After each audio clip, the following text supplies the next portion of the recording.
Hello everyone, let us continue with our discussion. In the previous lecture, we have understood all the points with respect to the going concern, with respect to how and where to invest the money. Clear? We have also seen that first point is to invest on those which are your going concern. Second, invest in the regulatory projects. Third, your expansion. And fourth, new different verticals. Clear? Now give the heading which we are going to start now, that is capital allocation process. Capital allocation process means how you will allocate the capital. I have told you that you have $100. Clear? Some portion you are going to invest in your going concern, some in the regulatory portion, some into your expansion, and the fourth when you are into the multiple or different verticals you want to start in your business. Clear? So this is also very important concept if you'll ask me in corporate finance, that is how you will allocate the capital. Okay, there is a dedicated process for that. Clear? So for the first, write down what is capital allocation. Write down what is capital allocation. What is capital allocation? Write down, write down. It means how you how it means how should a company decide, how should a company decide where to invest its money, where to invest its money, especially in projects that take more than an year to give you the return. Okay, see, basically on what basis you will invest. You know that you have only $100, and suppose there are five ways you can expand your business, but this way will give you the return of say 18%, this way will give you the return of 16%, and this way will give you the return of only 12%, but this will give you the return of 22%. So in which project you will invest your money, which will give you the higher value, which will give you the higher return. Clear? So these are not the small day-to-day expenses, these are very big decision and with a long-term impact. Means today you invest and its impact in after say 5 years, after 10 years, or after 20 years. Clear? Try to understand. I'll give you one example. Dubai, okay, or the Middle East nations, they are heavily dependent upon their oil production. Clear? But now you see that they have shifted their economy dependency from oil to travel to tourism. But for that they have to invest, and they have invested long back, 10 years, 15 years, 20 years before. They have built that infrastructure. Why? Because they know that they want to expand, they want to generate more income, more revenue. So 15 years back they have invested, and now they are getting the return out of that investment. Clear? So write down, write down. A company wants to buy a new machinery, a company wants to buy a new machinery worth rupees 1 crore, worth rupees 1 crore. Now that new machinery will help you in advancement, more production, better efficiency, cost reduction, and hence your profitability will increase. Or suppose at present you are working only in India, but now you want to expand your business in Dubai, you are expand your business in Europe, in US. Clear? Or you want to move your corporate office to a new city, because currently you are suppose working only in Delhi, but now you want the work from Mumbai, you want the work from Pune, you want the work from Hyderabad, so you are expanding. Clear? Or suppose you have 20 delivery trucks, but they are very old. Okay, their speed, their efficiency have reduced a lot, and their consumption of the diesel is also huge. So you want to replace those 20 old trucks, going concern. Clear? So where you invest, how much to invest, on what basis you should invest, all these things you are now going to understand over here. Clear? So basically, why we have to plan so much? Because of the limited money. If we would have been unlimited money, then no point of this allocation, then we can invest wherever we want. But the problem is we have a shortage of money, it's limited, so we have to decide where to invest, when to invest, how much to invest, and what return I'm going to get out of it. Clear? Are you getting the point? So now over here, you being a financial manager of a company, it's your responsibility to decide where to invest, because the finance is the most crucial aspect of the company. Clear? If you will make a bad investment, it will be a long-term loss to the organization, and if it is a good investment, it will become a long-term growth to the organization. It's just like choosing a college. Okay, if you'll choose a good college, it will make a good career. If you'll fail to choose the right course or the college for yourself, your career is destroyed forever. Okay, but this is a very important aspect of finance.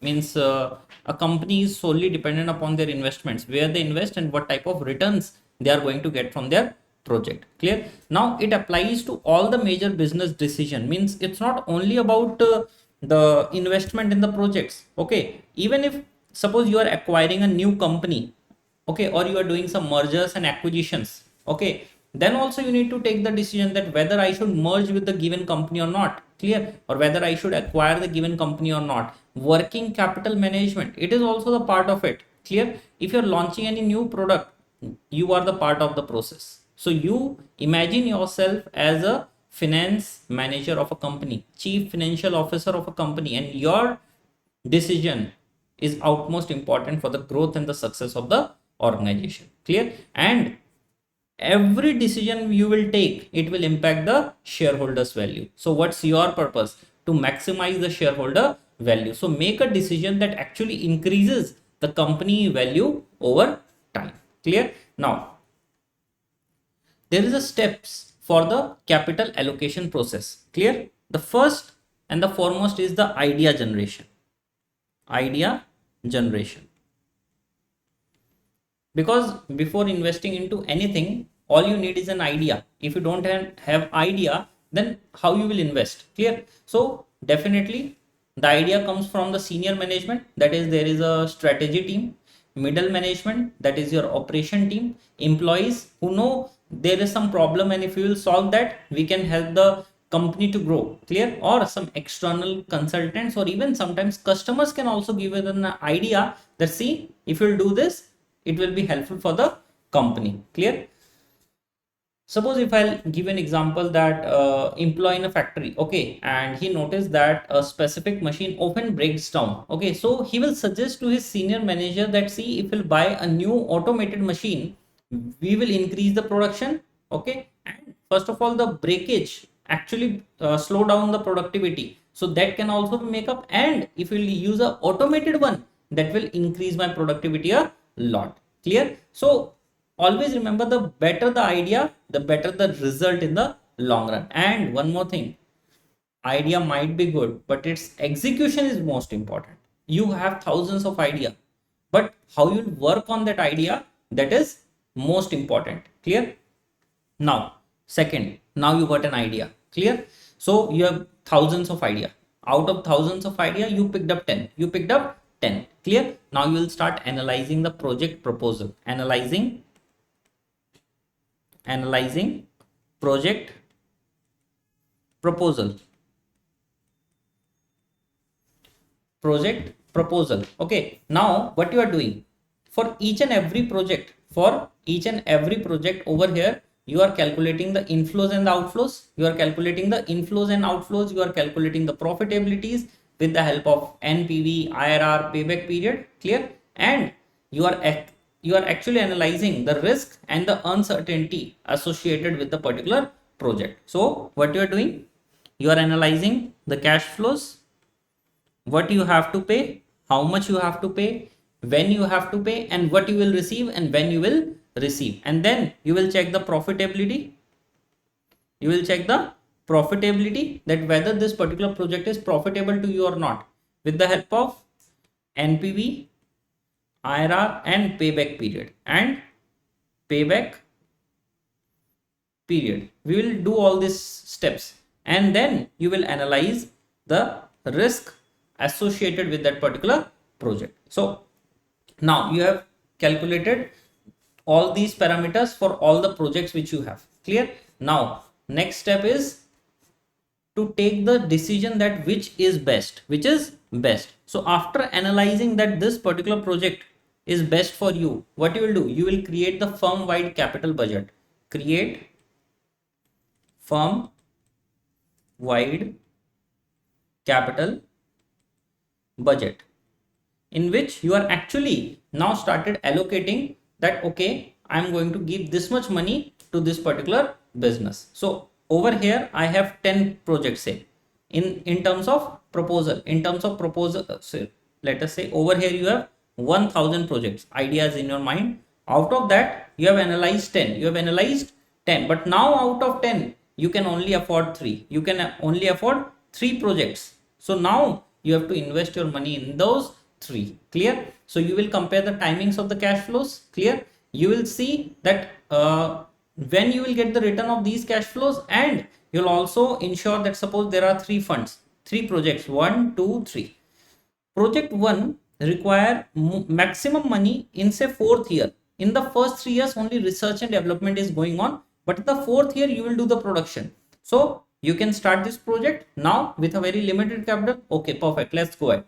Project 2, it's require immediate money and huge money to set up the infrastructure, so to set up the factory. Okay, I'm thinking.